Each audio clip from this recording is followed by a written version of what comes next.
Jika kamu merasa dingin saat tidur, betapa tebal pun selimutmu, cobalah menyusunnya secara berlapis. Kamu mungkin memakai selimut yang kurang tebal dibanding biasanya, tapi jika menyusunnya 2 lapis, udara akan terperangkap di antara kedua lapisan itu sehingga membuatmu lebih hangat.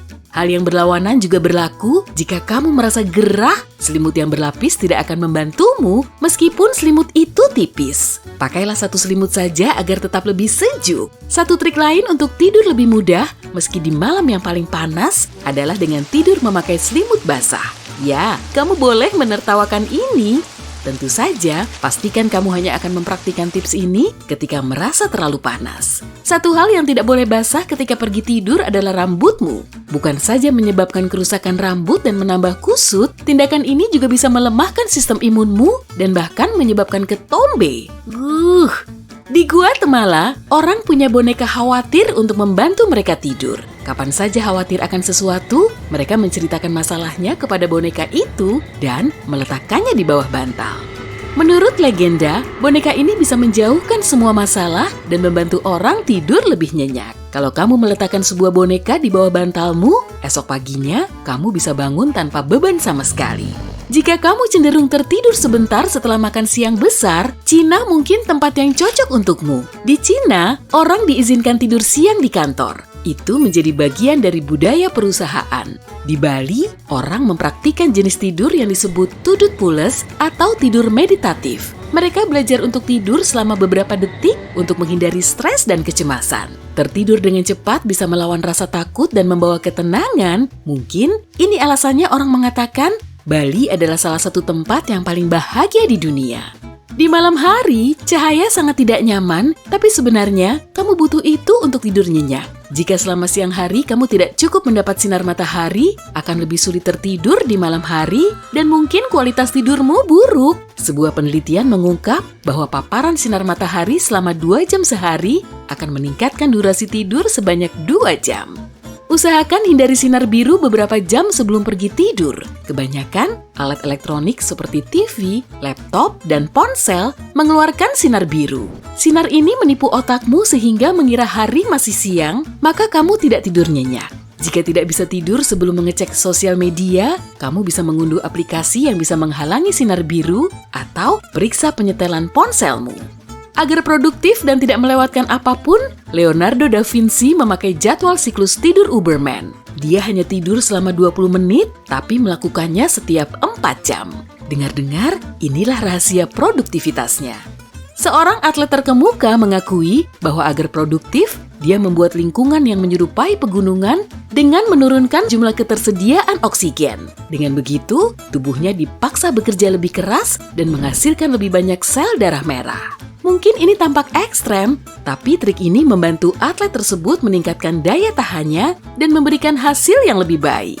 Ide lingkungan pegunungan itu memang agak ekstrem, tapi kamu seharusnya mempedulikan tingkat kebisingan dalam kamarmu. Kebisingan dari luar, yang seringnya berasal dari lalu lintas, dalam jangka waktu lama bisa menyebabkan kualitas tidur yang buruk. Sebuah penelitian menunjukkan lebih dari setengah peserta mulai bisa tidur lebih nyenyak begitu tingkat kebisingan dan intensitas sinar berkurang.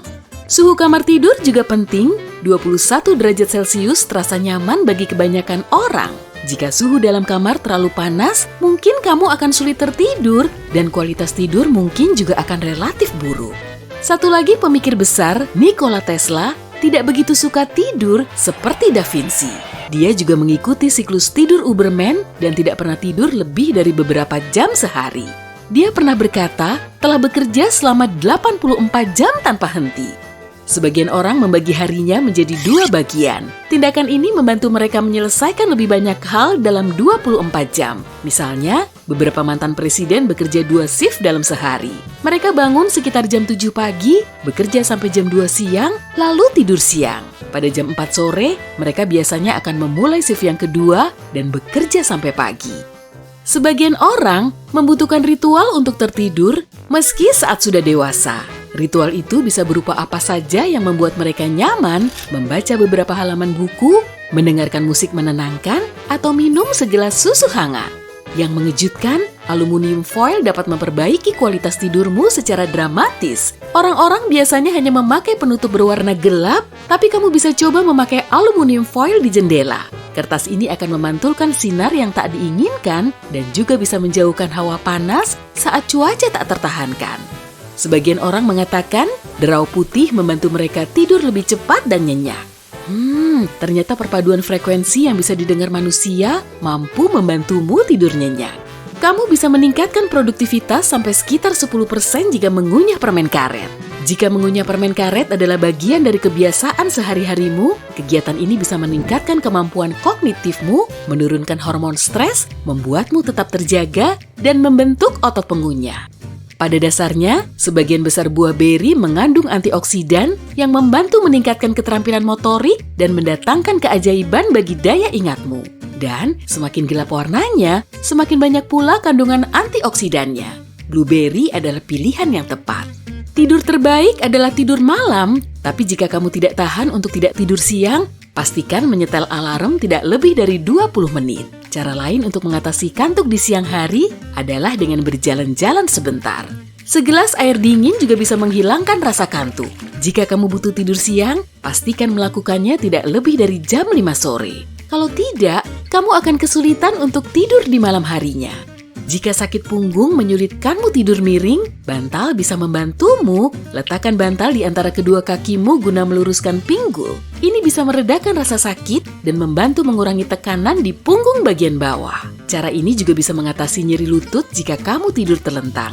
Cukup selipkan bantal di bawah kedua lutut untuk meredakan rasa tidak nyaman.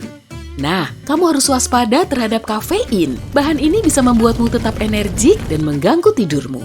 Ingat, kafein bukan hanya terdapat dalam kopi ya. Coklat juga mengandung sedikit kafein, tapi itu bisa cukup berdampak bagi tidurmu. Lebih baik menghindari makanan paling tidak 1 jam sebelum tidur. Makan besar bisa jadi terlalu berat bagi sistem pencernaanmu di malam hari. Jika memungkinkan, makan malammu harus ringan, mungkin berupa camilan dari susu atau keju. Faktanya, sebuah penelitian menunjukkan bahwa makan menu sarapan untuk makan malam sangat membantu mereka yang ingin tertidur lebih cepat. Pisang, telur, dan roti panggang, semua itu penuh dengan kalium, protein, dan karbohidrat. Unsur-unsur ini bisa membantu relaksasi dan cepat tidur. Jika kamu lelah bangun malam untuk pergi ke kamar mandi, cobalah untuk tidak minum apapun paling tidak 2 jam sebelum waktu tidur. Kadang kamu sulit untuk tidur lagi kan? Kucing dan anjing adalah hewan yang enak dipeluk, tapi maaf teman-teman lembutku, tempat tidur hanya untuk manusia. Hei, tolong beritahu itu ke anjingku Heli. Hewan peliharaan bisa membawa kulit mati, kutu, banyak bulu, serbuk sari, dan alergen lain. Dokter hewan atau pelatih bisa membantumu mengajar hewan kesayanganmu untuk tidur di tempat tidurnya sendiri.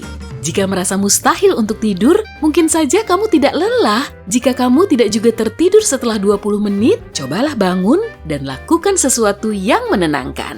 Mendengarkan musik merdu yang menenangkan bisa membantu.